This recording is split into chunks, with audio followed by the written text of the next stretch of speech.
Hello, my name is Jeremy, just your average everyday guy. That is until sometime in my early 30s, I developed a spinal condition known as ankylosing spondylitis. It took me from this, 6 foot tall, to this, not 6 foot tall. But I wasn't going to let that get me down forever, so eventually I kicked some bad habits and started fighting back. I still get some pretty strange looks, but I'm now doing what I love, traveling and adventuring. My goal is to show other people with disabilities or anyone facing challenges that your best days don't have to be behind you and that there's always hope. So thanks for joining me, the Handicapped Hiker.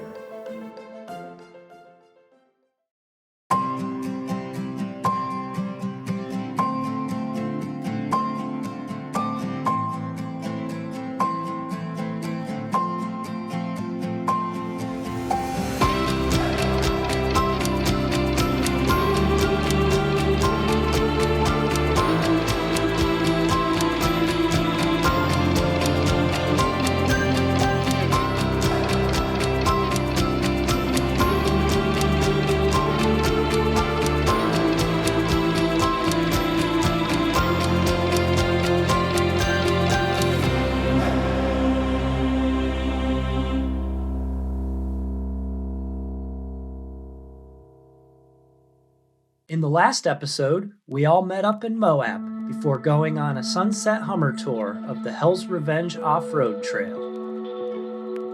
Day 2 started with an early morning rafting trip on the Colorado River, followed by a day of hiking in Arches National Park. Day 3 begins with my sister-in-law, niece, oldest nephew, and myself driving 30 minutes back into Arches. Here we begin our way up the trail in the dark to catch sunrise at Delicate Arch.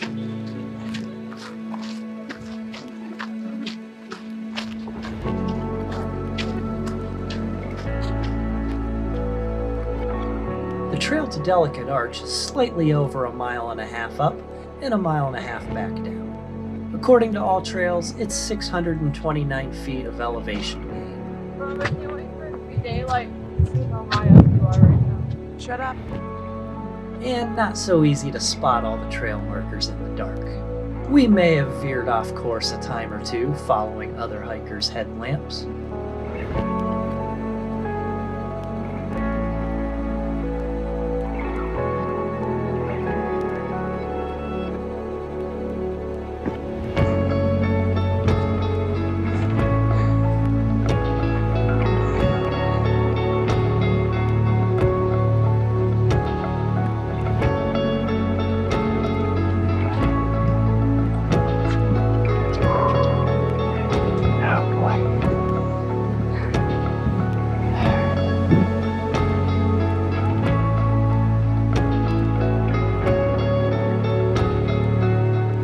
Look at me go.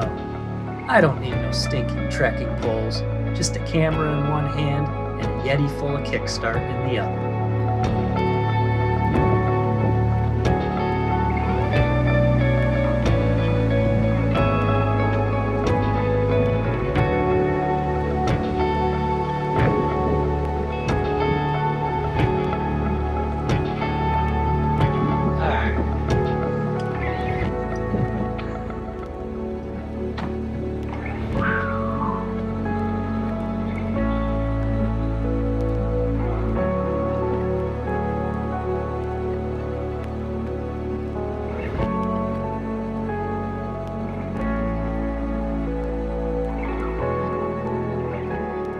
Oh, hey, Tina, did I mention the ledge that we have to walk along? No, thanks, Jerem.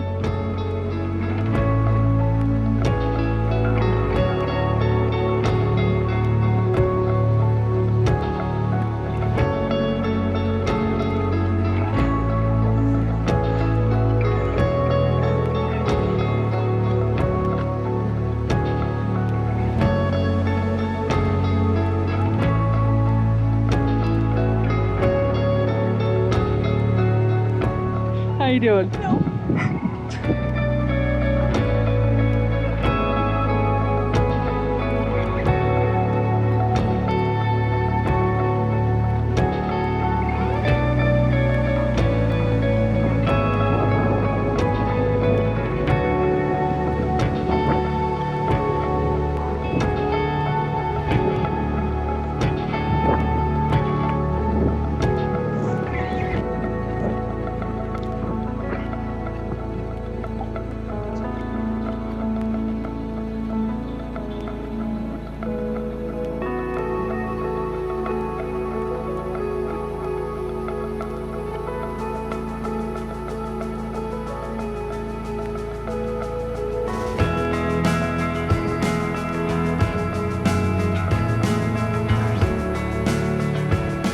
Delicate arch can get quite crowded, but if you're able to tune it out, it can be a pretty peaceful place. Just look at these endless views.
The hike back down's not quite as fun as the hike up, but at least we can see everything now, and what a view it is.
I'm not gonna lie and say it's easy, because it's not easy. You have to be in halfway decent shape, but it's well worth it.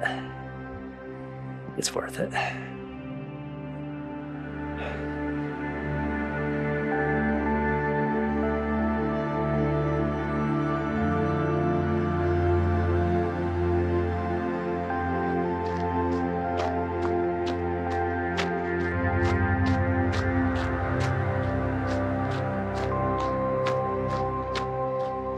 Near the trailhead parking lot is the Wolfe Ranch.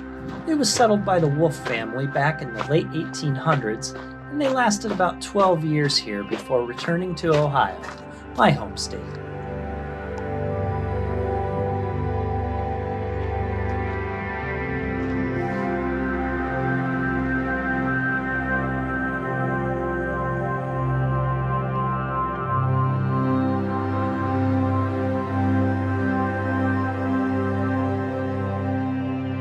And sadly, our time in Arches National Park has come to an end. It's time to head back to Moab, meet up with the rest of the group, and move along to our next location.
Our first stop is this park in the center of Monticello, a town named after Thomas Jefferson's estate in Virginia.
Here we are, arriving at our first stop, Goosenecks State Park.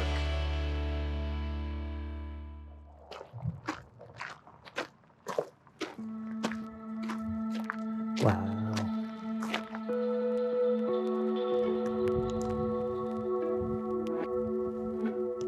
Goosenecks State Park offers an incredible view of an entrenched river meander, more than 300 million years in the making.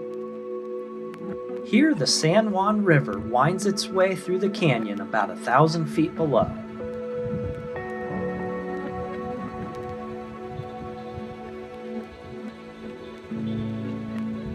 The river actually flows about 6 miles just to cover 1.5 miles of linear distance, on its way towards Lake Powell to the west.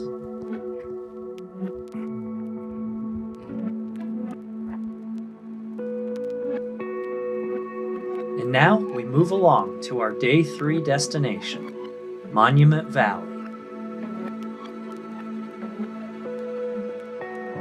And here's something that has become very popular in Monument Valley. When in Rome, do as the tourists do, and get the obligatory forest gump shot in the middle of the busy highway.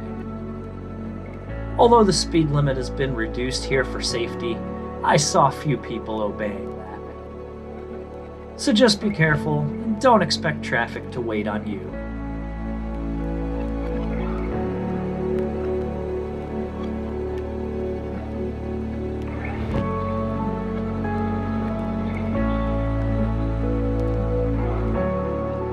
You probably recognize Monument Valley from lots of old Western movies. A large portion lies on Navajo Nation land and is part of a Navajo Nation tribal park.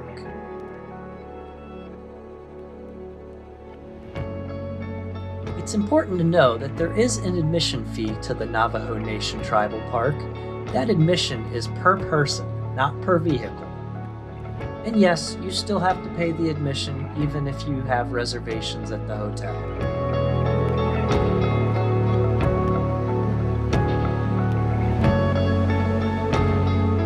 The hotel located within the tribal park is aptly named The View. It's not a cheap hotel, and I had to make reservations several months in advance, but it was well worth it, for the view, and it was a great place to stay.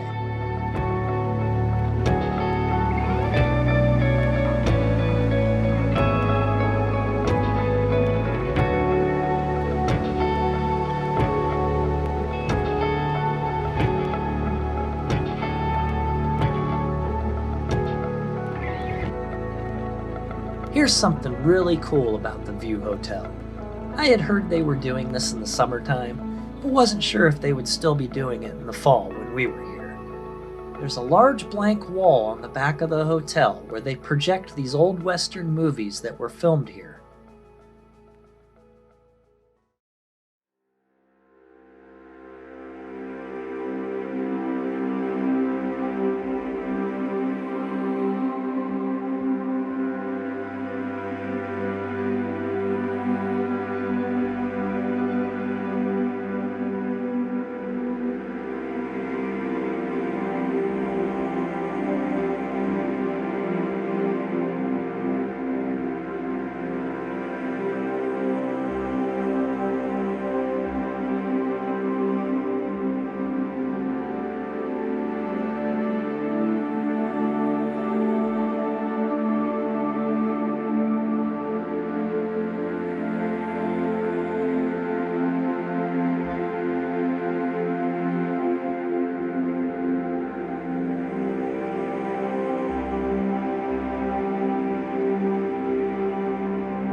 My youngest nephew and I are starting off day 4 with an early morning hike of the Wildcat Trail, right next to the View Hotel.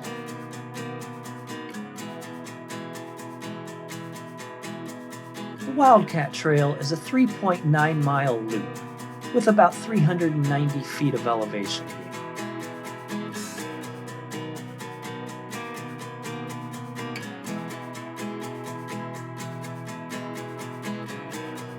The trail heads down into the valley and loops around the West Mitten Butte with some incredible views.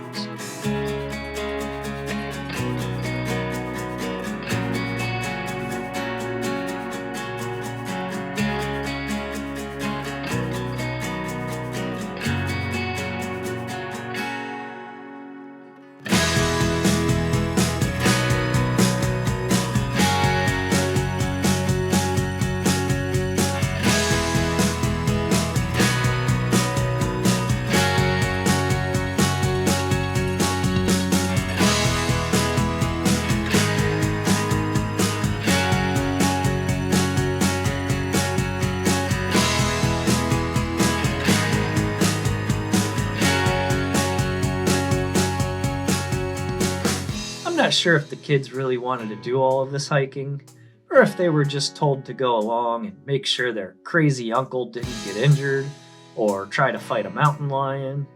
Either way, it's always good to have company on a hike.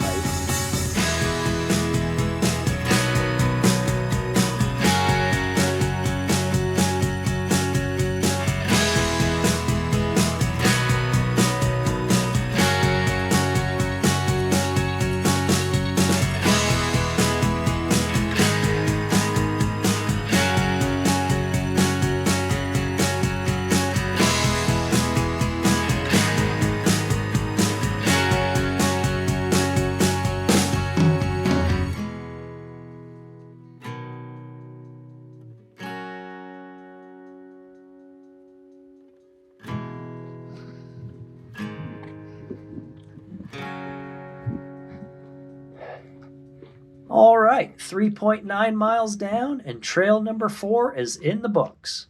Now it's back to the hotel to gather the others and take the 17-mile loop drive through the valley.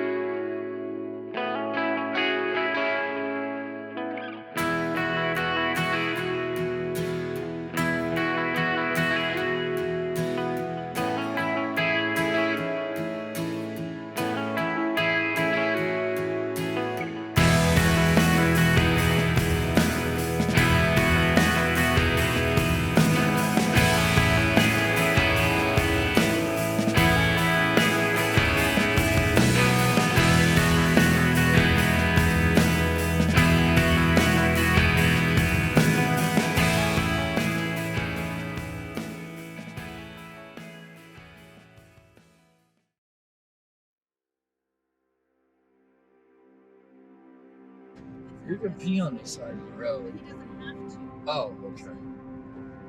He was just asking. You know what? You can get away with it at your age. Just go when you gotta go. What do you mean, my age? We'll pull off the side of the road, and if the police say anything, we'll be like, yeah, he doesn't know where he's at.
Rental horses.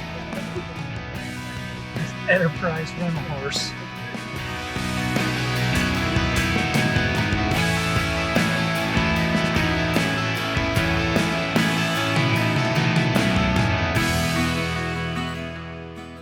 I bet you're peeing.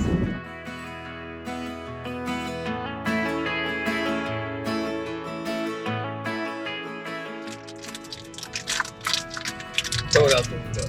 Yeah. Dare you. I already picked up someone else's trash on the trail. That damn Germans come here and litter.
Yeah, he asked me where I was taking the van. I said, nowhere.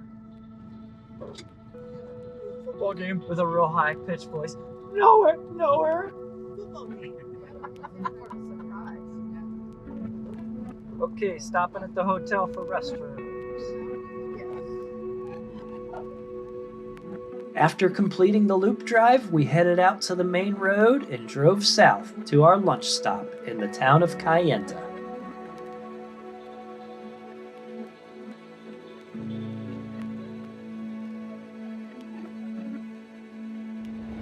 As most of you are probably already putting together, we're heading south-southwest, so you can probably guess our next stop.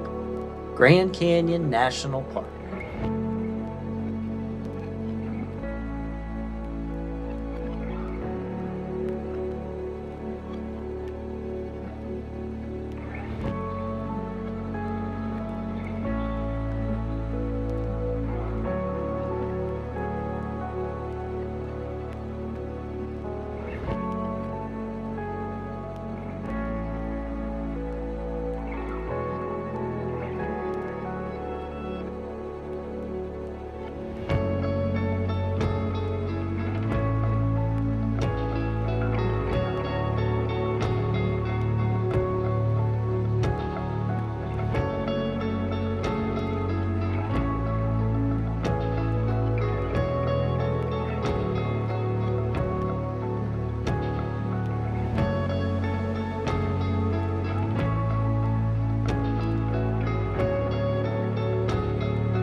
spoiler alert, yes, tomorrow morning we are heading down into the canyon. And although I don't know it yet, I am in way over my head. So tune in for the next episode, and we'll see you then.